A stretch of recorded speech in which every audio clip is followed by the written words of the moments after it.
Hi,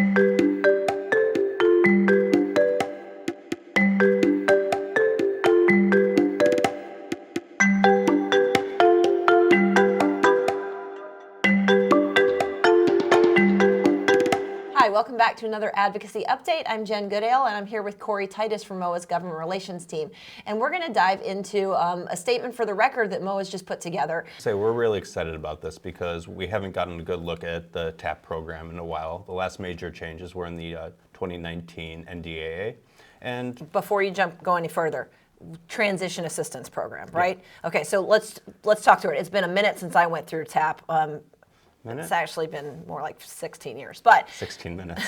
Yes, but let's talk about transition assistance and just in general before we dive into some recommendations that you've shared in the statement for the record. Yeah, exactly. And this is one of the things that MOAA views as incredibly important. And I mean, on its face, it's kind of weird for your current employer to help you find your next job.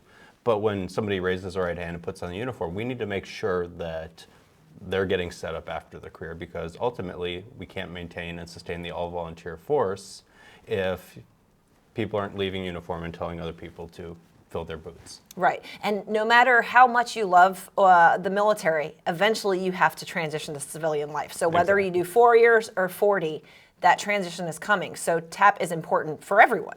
Exactly, and that's what we try to, frame in our recommendations to the committees. Yeah, and coming from the military spouse perspective, I just want to make sure that we talk about that, and I'm glad it's included in the statements, because the entire family has to go through that transition. Yeah, precisely. And that's kind of how we broke down our recommendations for first, like getting set up, and then focused around the actual transition part of it as well. One of the biggest challenges that command teams face is getting their service members or their troops into the TAP program early enough, because right now they're supposed to start that transition a year out, which seems like a lot, but that year is going to fly by, and that transition process will be so much easier if they can get the training. Exactly. Unfortunately, the mission is also dependent on making sure that your people are where they're supposed to be. So how did you address that? Right. So one of our recommendations calls to make sure the command teams have an understanding of all the requirements. Right now that there's not a lot of overlap or a lot of training for what they actually need to go through. And ultimately, when you're a commander and a command team, you're responsible for that service member, everything they do, and you're responsible for getting them set up. So we call for command teams to go through some familiarization training to understand the challenges that their service members are ultimately facing. Okay, so we want commanders and their senior enlisted leaders to have familiarity with the requirements, not only the time, but also the things like getting your VA claims filed and making all of those appointments that are required. So we want them to have awareness of that. What are we doing to track actual participation and attendance rates starting that year out? So unfortunately, what we know is that right now around 70% of people aren't making that 1 year mark. And that comes from the Government Accountability Office report on this. So what we are calling for is just to do a little bit deeper dive to understand why that's not happening. There's instances where somebody gets injured, needs to get transferred to the VA quickly. That makes sense. But in other instances, that's probably not the case. Mm-hmm. So we want to get a better understanding so we can call in recommendations to make sure they're hitting that 1 year mark. Okay. And another thing that we on that front need to get a better understanding focus on is the reserve component piece of it. Many times RC service members are coming back and redeploying, and they have a job lined up. They're going back to their job. So do they really need to go through the entire TAP program? We don't necessarily think so.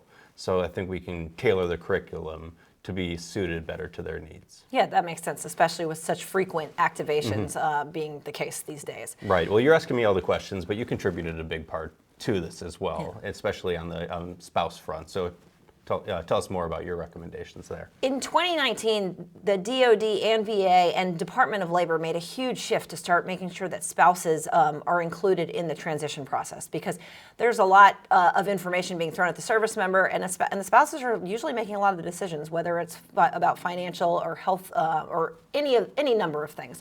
And so through DoD and through the Department of Labor, there are definitely courses that are available. Spouses can go to those either in person on an as-needed basis, or they can do all these classes online. And there are over 20 hours worth of training that spouses can use. And here's the key. you don't have to be transitioning. You can access these courses at any time. You don't need a CAC to log in. One of my recommendations, though, that I included in this statement was we're not tracking how spouses are using that. Right. We know from DOL and just our conversations with them that 2,000 spouses completed that training within this fiscal year. That's not a lot of spouses. I'm glad to see people are utilizing the resources, Right. but there's so much more to be done. But until we can put the data behind it, we don't really have any argument to make. So what I'd like to do is see more data on that, and then maybe enhance the budget for those programs to ensure that the awareness level is boosted, because a lot of spouses, when they see veteran or they see service member transition, they don't think it applies to them. So we need military spouse specific resources, in the which grand they scheme, have. right. Another important partner in this process is MSOs and VSOs like MOAA. Right now it's optional for MSOs and VSOs to be involved in that. So DoD has the choice to do it. Thus far, it hasn't necessarily happened. So we are excited. VA has been starting a pilot to begin to involve MSOs and VSOs in the process, but we don't think it should be optional. So one of the bills that we support in our statement is the TAP Promotion Act to change that may to a shall. Okay, and why is it important for MSOs and VSOs to be included in the process? Absolutely, because what we know is that when a service member leaves with their claim done, they're going to be a lot more likely to be set up for success. And the best time to do that is during Before before you you leave, making sure you've got access to all your records. You still have access to all your records. It's easy. It's right there. So getting it done right off the bat is important. And VSOs help with the claim process, but having that community and that network, we can help with a lot more. Like MOAA has our transition services as well. So getting tied into those, DoD and VA can help with a lot, along with DOL and the other partners. But it's not all on them. VSOs and MSOs play an important role, and getting tied into them is vital. Well, thanks for taking the time to dive into this. Cory led the effort, but it took the entire government relations team and our transition assistance team to put this thing together. And you know what? Advocacy takes a team approach. So we need you to make sure that you're utilizing our Legislative Action Center and talking to your lawmakers about the bills that are important to our uniformed services community. We appreciate you tuning in. We hope you'll like and subscribe, and we'll see you next time.